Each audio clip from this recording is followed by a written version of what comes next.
Meu nome é Alana Torres, tenho 27 anos e esta é a história do momento em que percebi que minha mãe e minha irmã já tinham decidido que meu apartamento não era mais realmente meu. Nunca pensei que me tornaria alguém que gravaria secretamente a própria família. Esse tipo de coisa sempre pareceu extremo, algo que as pessoas faziam quando os relacionamentos já estavam além da salvação. Mas lá estava eu, sozinha no meu apartamento de um quarto em São Paulo, com fones de ouvido, ouvindo repetidamente a voz da minha mãe enquanto ela explicava calmamente por que eu estava sendo egoísta por querer manter a casa que comprei com meu próprio dinheiro. Gostaria de poder dizer que começou de repente. Não foi assim. Começou de forma silenciosa, educada, do jeito que a manipulação sempre começa. Sou a mais velha de 3 filhos. Minha irmã, Madalena, tem 20 anos e está na faculdade. Meu irmão mais novo, Luan, tem 18 e acabou de entrar no 1º ano. Nossos pais, Ronaldo e Patrícia, se divorciaram quando eu tinha 15 anos. Meu pai se mudou para Curitiba, casou-se novamente e desapareceu lentamente de nossas vidas diárias. Minha mãe ficou em São Paulo conosco. Ela nunca nos deixou esquecer que ela ficou. O divórcio a destruiu financeiramente, emocionalmente e de todas as formas possíveis. Ou, pelo menos, foi assim que ela apresentou a situação. A partir desse ponto, houve uma regra não escrita em nossa família. Se algo desse errado, o sacrifício da minha mãe justificava todo o resto. E, de alguma forma, eu me tornei a solução para todos os problemas. Comecei a trabalhar aos 14 anos. Primeiro como babá, depois no comércio, depois dando aulas particulares. Paguei minha faculdade com bolsas e financiamentos. Nunca pedi ajuda à minha mãe porque a ajuda vinha com culpa e juros. Após a formatura, consegui um emprego sólido na área de tecnologia. Vivi abaixo dos meus meios e economizei agressivamente. Há 2 anos comprei meu apartamento. Não é enorme, cerca de 60 metros quadrados, com tijolinhos à vista, piso de madeira que range no inverno e uma pequena varanda onde mal cabe uma cadeira, mas que recebe o sol da manhã perfeitamente. Não é luxuoso, mas é meu. O lugar de Madalena, por outro lado, é uma kitnet apertada perto do campus.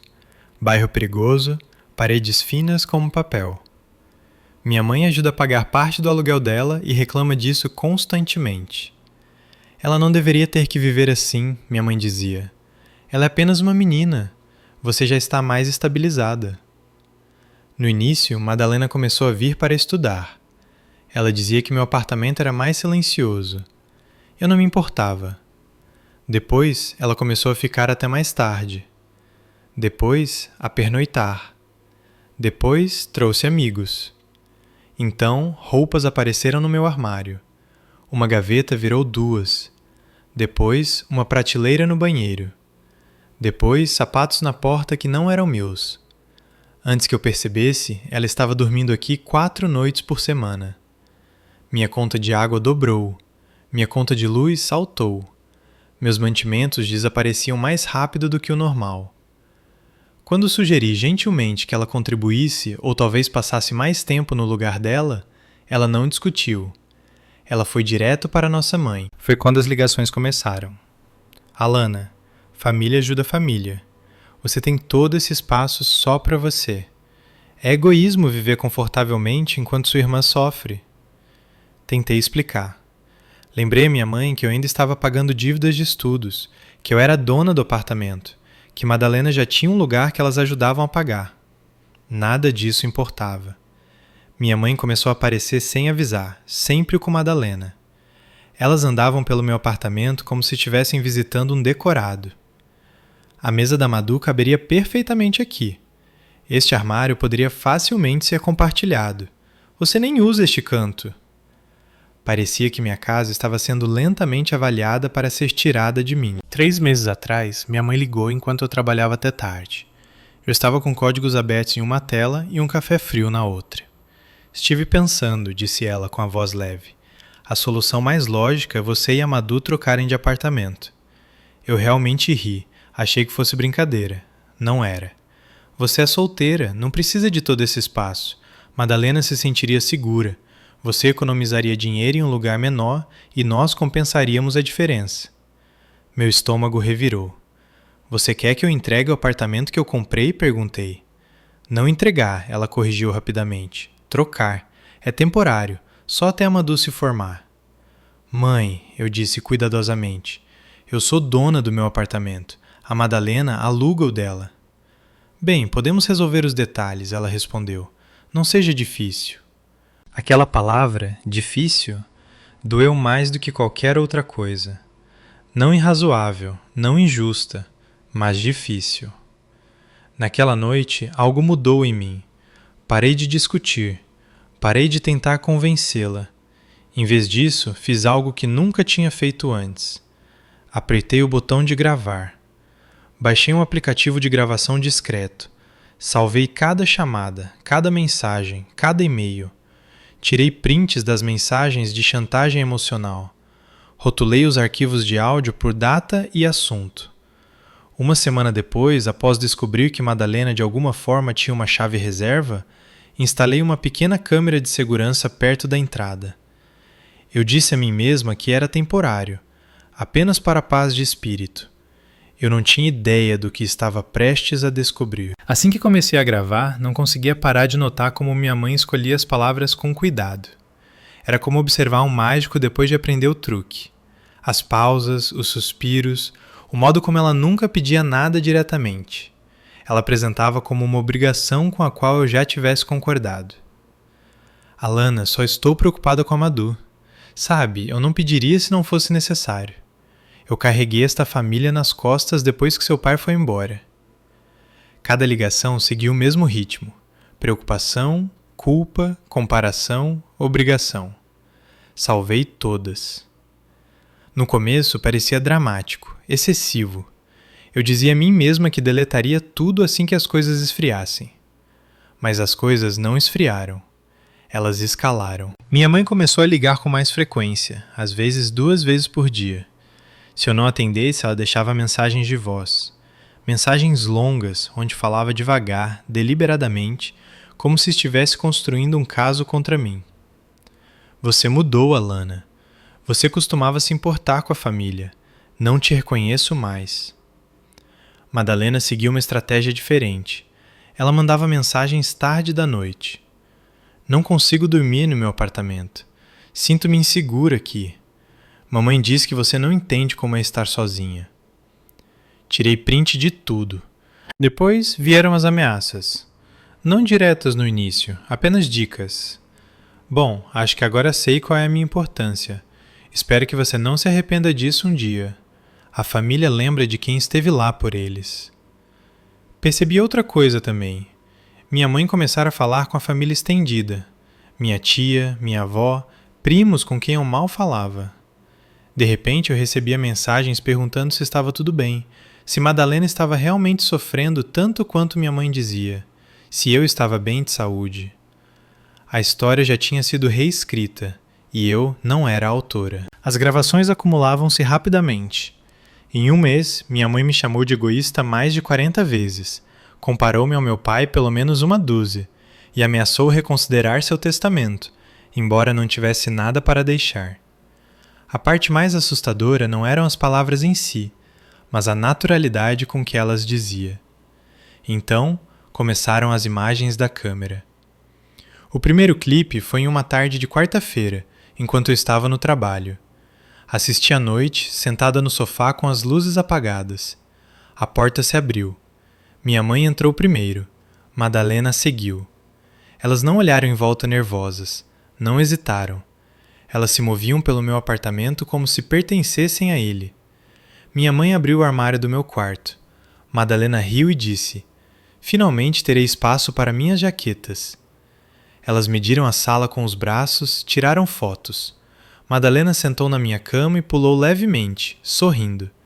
"Isso será perfeito para quando Caio vier dormir aqui", disse ela. Caio, o namorado dela, de 25 anos, desempregado, alguém que minha mãe fingia que não existia. Minhas mãos estavam tremendo quando o clipe terminou. Havia mais. 3 entradas separadas enquanto eu estava fora. Sempre durante o horário de trabalho, sempre confiantes, sempre planejando. Naquela noite, não dormi. Em vez disso, organizei tudo. Arquivos de áudio rotulados por data, mensagens de texto em ordem cronológica, clipes de vídeo cortados e salvos. Fiz backup de tudo 2 vezes. No armazenamento em nuvem e em um HD externo que guardava na minha bolsa de trabalho. Eu não estava mais paranoica. Eu estava preparado. 2 dias depois, minha mãe ligou e soltou a próxima bomba. Precisamos ter uma reunião de família, disse ela, no seu apartamento. Vamos finalizar a situação da troca. Ela não perguntou, ela anunciou. Sábado, 14 horas. Concordei sem hesitar. Na manhã da reunião, meu apartamento parecia diferente, como se estivesse prendendo a respiração. Conectei meu notebook à TV, organizei os arquivos em pastas, coloquei meu celular no balcão, gravando silenciosamente. Quando minha mãe chegou, entrou com aquela mesma calma autoritária. Madalena seguiu, de braços cruzados, os olhos já examinando o cômodo. Minha mãe não perdeu tempo. Precisamos discutir o cronograma para a mudança, disse ela, sentando-se como se isso já estivesse decidido. O contrato da Madu vence em 2 meses. Não, eu disse. Ambas congelaram. Não? Minha mãe repetiu com a voz aguda. Não, eu disse novamente. Não vamos trocar de apartamento. O rosto dela ficou vermelho. Alana Patrícia Torres, você não fala assim comigo. Falo sim, respondi. Esta é a minha casa. Eu a comprei. Esta discussão acabou. Ela se levantou. Eu sou sua mãe. Eu sei o que é melhor para esta família. Você sabe o que é melhor para Madalena, eu disse calmamente. E eu cansei. Antes que ela pudesse responder, respirei fundo. Há algo que vocês devem saber, continuei. Eu documentei tudo no último mês. Silêncio. A expressão confiante de Madalena desmoronou. A boca da minha mãe abriu e fechou. Você o quê? Ela sussurrou. Liguei a TV. O primeiro clipe de áudio tocou. A voz da minha mãe encheu a sala. Que tipo de irmã deixa o próprio sangue sofrer enquanto vive como uma rainha? Minha mãe empalideceu. Você me gravou sem permissão, disse ela tremendo. Isso foi gravado na minha casa para minha proteção, respondi. E eu já falei com um advogado. Toquei outro clipe, depois outro. Mensagens, ameaças, mentiras. Então, o vídeo. Minha mãe assistiu a si mesma na tela entrando no meu apartamento sem permissão. Isso é invasão de propriedade, eu disse baixinho. Eu poderia registrar um boletim de ocorrência. Minha mãe afundou no sofá. O que você quer? Perguntou ela. Simples, eu disse. Isso para aqui. Chega de conversa sobre apartamento. Chega de chantagem emocional. Chega de mentiras para a família. Madalena só visita quando convidada, e vocês duas se desculpam. E se não o fizermos? Madalena perguntou fracamente. Levantei meu celular. Então, todo mundo vê tudo. A sala parecia impossivelmente pequena. Minha mãe finalmente falou. Sinto muito. Madalena seguiu, com lágrimas escorrendo pelo rosto. Eu só odeio meu apartamento. Elas saíram logo depois. O silêncio que se seguiu pareceu irreal, mas eu sabia que isso não tinha acabado. O silêncio após a partida delas não era pacífico. Era pesado, suspenso. Como um momento após um terremoto, em que você não tem certeza se a terra parou de se mover ou se está apenas recuperando o fôlego. Não me sentei por um longo tempo. Fiquei no meio da minha sala, olhando para a porta, meio que esperando que ela se abrisse novamente. Meu celular ainda estava gravando. Não o desliguei até que minhas mãos parassem de tremer. Naquela noite, dormi no sofá com as luzes acesas. Pela manhã, as consequências já haviam começado. Meu irmão Luan ligou primeiro. Sua voz estava hesitante, como se não soubesse em qual versão da história havia entrado. Alana, o que você fez com a mamãe? Lá estava a narrativa da vítima. Eu já esperava por isso. Ela te disse que eu a ameacei, não foi? Perguntei. Ela disse que você surtou, que está gravando as pessoas agora, que você é perigosa. Fechei os olhos. Luan, eu disse baixinho, Você quer ouvir o que realmente aconteceu? Ele hesitou, depois disse que sim. Enviei para ele 3 clipes de áudio. Nada muito pesado, apenas o suficiente. Minha mãe me culpando, me ameaçando, falando do meu apartamento como se já fosse da Madu. Ele não falou por um longo tempo depois de ouvir. Caramba, ele finalmente disse. Ela realmente tentou te expulsar do seu próprio lugar. E invadiu a casa, acrescentei. Isso é loucura. Pela primeira vez em dias, expirei completamente. Luan entendeu imediatamente. Ele estava lidando com sua própria versão do controle da minha mãe desde que começou a faculdade. Ela o pressionava para mudar de curso, para ser mais prático, para viver a vida da maneira que ela achava que fazia sentido. Você fez a coisa certa, disse ele. Eu gostaria de ter pensado em gravá-la. Nem todos reagiram como Luan. Na quarta-feira, membros da família estendida estavam ligando. Minha tia Célia, uma prima, até minha avó. Minha mãe tinha partido para a ofensiva. Recebi uma ligação da tia Célia, a mediadora da família, aquela que sempre acreditava que tudo poderia ser resolvido se todos falassem com jeitinho. Sua mãe está arrasada, disse ela com cuidado.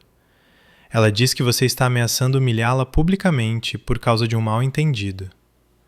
Um mal-entendido? Repeti. Ela disse que era sobre ajudar a Madalena com moradia. Eu ri, não porque fosse engraçado, mas porque era absurdo. Tia Célia, eu disse. Ela mencionou ter entrado no meu apartamento sem permissão, ou dizer às pessoas que sou egoísta e instável, ou ameaçar me deserdar. Silêncio. Ela não mencionou essas partes, continuei. Gostaria de ouvi-las? Ela tentou desconversar. Eu não deixei. Toquei uma gravação, depois outra. Célia arquejou. Ela disse isso de você? Tem mais, respondi. Mas acho que você já entendeu. A ligação terminou rapidamente depois disso. Em poucas horas, o grupo da família no WhatsApp explodiu. Perguntas, discussões, mensagens vagas sobre limites e respeito. Algumas pessoas defenderam minha mãe, outras silenciaram. Algumas entraram em contato privadamente para dizer que suspeitavam que algo estava errado há anos. Então veio a batida na minha porta. Era sexta-feira à noite. Eu não tinha dito a ninguém que estaria em casa. Verifiquei as imagens da câmera antes de abrir.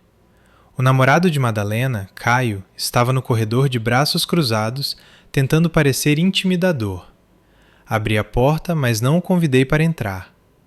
Você precisa se desculpar com a Madu, disse ele imediatamente. Ela está chorando a semana toda por sua causa. Inclinei a cabeça. Caio, certo? Os olhos dele piscaram. Como você... Eu sei de tudo, eu disse calmamente, incluindo o seu plano de se mudar para o meu apartamento assim que minha mãe me forçasse a sair. O rosto dele ficou vermelho. Você não pode provar isso. Levantei meu celular e toquei o clipe. A voz dele encheu o corredor. Sua irmã é uma frouxa. Continue pressionando sua mãe. Estaremos naquele lugar até o verão. Caio deu um passo para trás como se tivesse levado um tapa. Ele saiu sem dizer mais uma palavra. Uma hora depois, Madalena ligou, furiosa. Você o humilhou, gritou ela. Ele apareceu na minha casa para me intimidar, respondi. Ele tem sorte de eu não ter chamado a polícia. Ela desligou. Naquela noite, meu pai ligou. Não nos falávamos há meses. Sua mãe diz que você está ameaçando destruir a reputação dela, disse ele. Quando foi a última vez que você falou com qualquer um de nós? Perguntei. Houve uma pausa. Isso não vem ao caso. Vem ao caso sim, eu disse.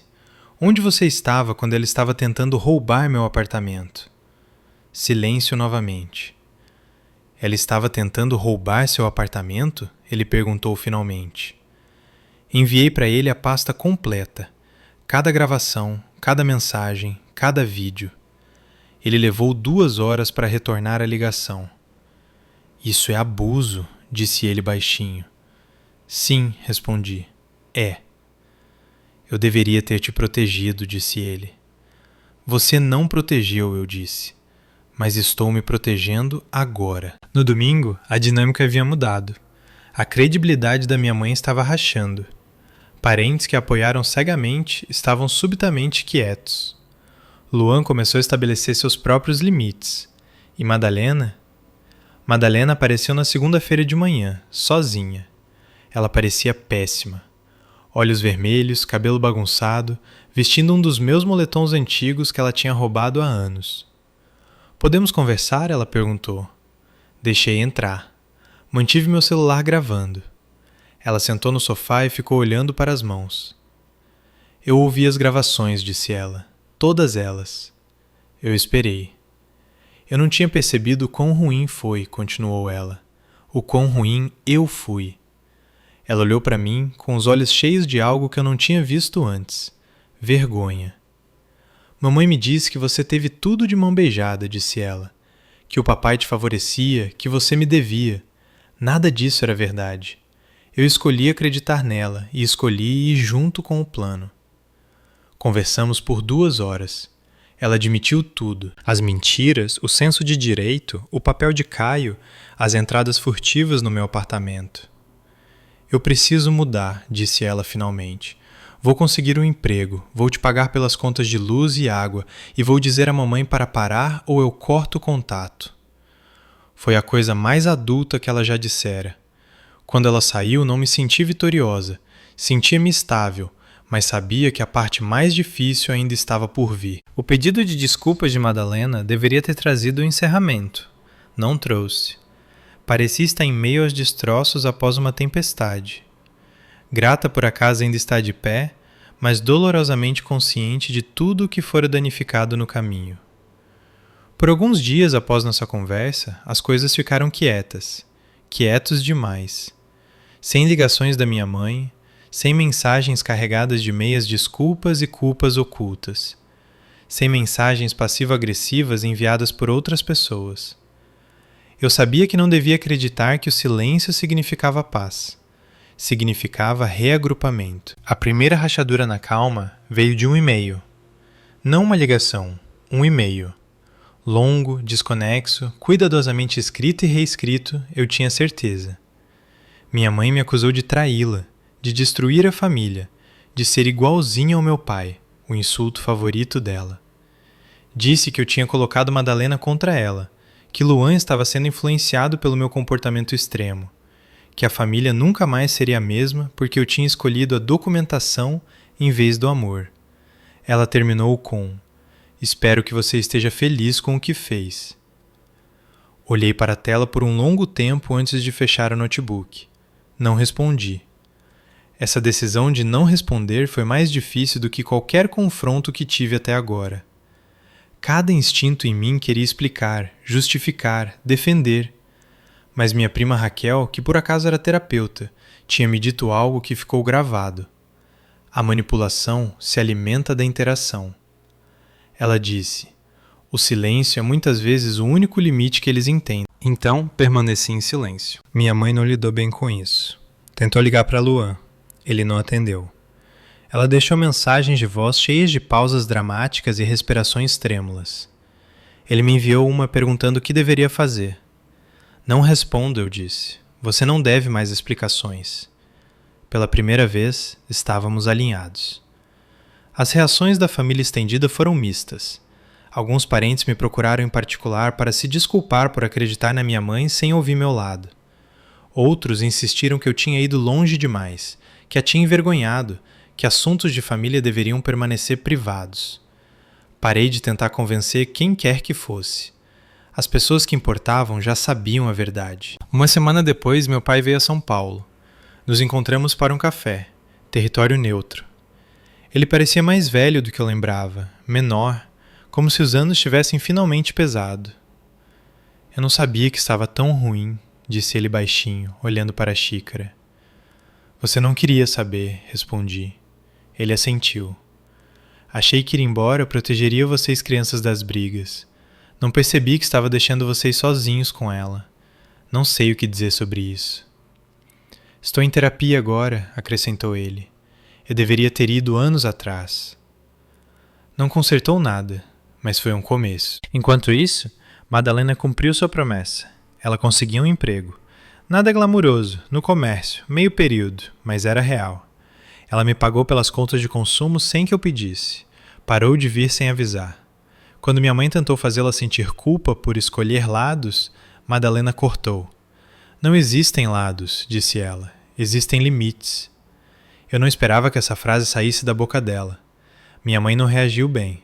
Ela entrou em um ciclo de isolamento, retirando-se da família, cancelando planos, dizendo a quem quisesse ouvir que não entendia o que tinha feito de errado, apenas que os filhos se voltaram contra ela. A ceia de Natal pairava como uma nuvem de tempestade. Minha mãe enviou uma mensagem em grupo anunciando que seria anfitriã como sempre, apesar das dificuldades recentes. As respostas foram cautelosas, sem compromisso. Luan respondeu primeiro. Eu não vou, a menos que a Alana seja bem-vinda e respeitada. Madalena seguiu. Digo mesmo.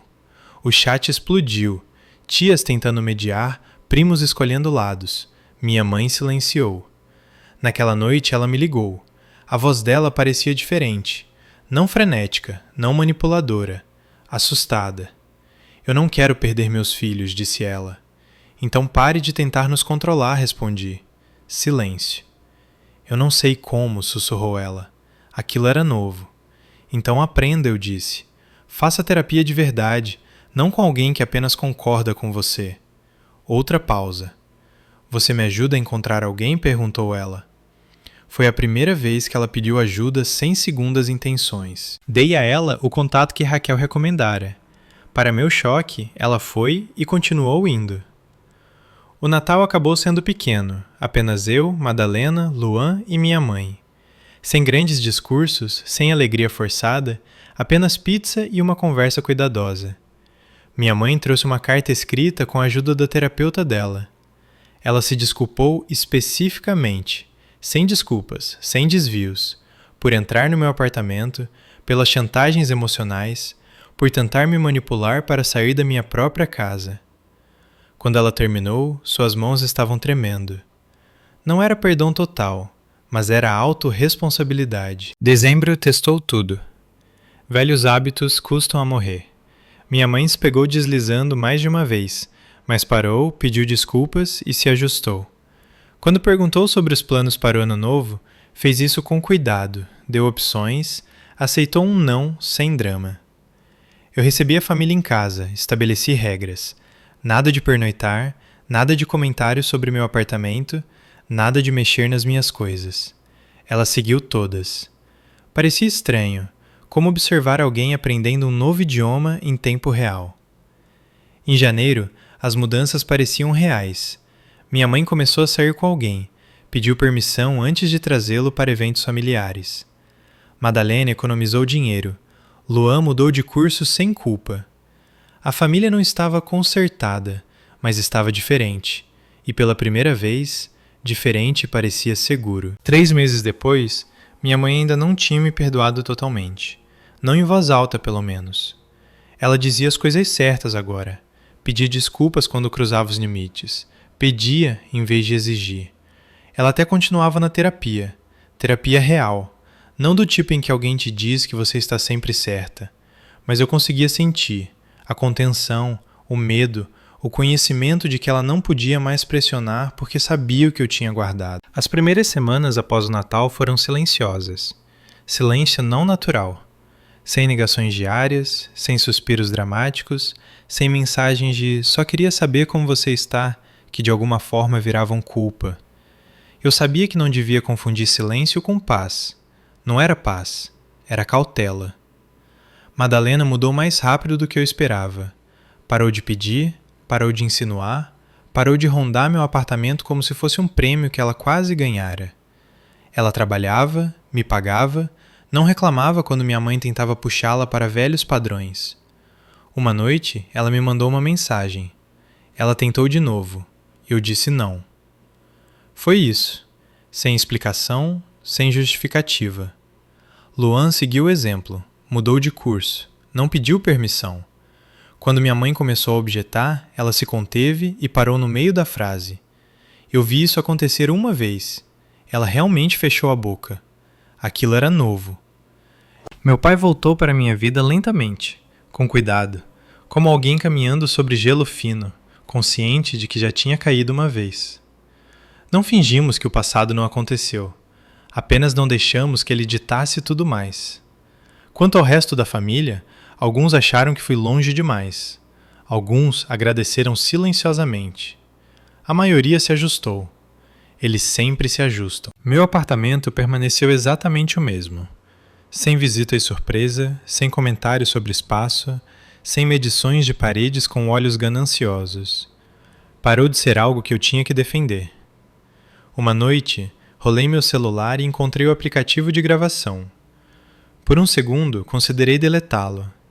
Então lembrei da minha mãe parada na minha sala, pálida, percebendo que tinha perdido o controle. Lembrei de Madalena na minha cama, planejando um futuro que não incluía meu consentimento. Lembrei de quão fácil foi para elas decidirem a minha vida por mim. Então eu o mantive. Não como arma, mas como seguro. Minha mãe sabe disso. Ela ouve isso na maneira como falo agora. Calma, sem remorso, inabalável pela culpa. O poder nem sempre parece barulhento. Às vezes, ele se parece com um silêncio que ninguém ousa quebrar. Meu apartamento ainda é meu santuário. Minha família ainda existe, mas nos meus termos. E as gravações continuam lá, criptografadas, com backup feito, intocadas. Um lembrete de que amor sem respeito é apenas controle disfarçado. E que, uma vez que você retoma seu poder, ninguém nunca realmente esquece.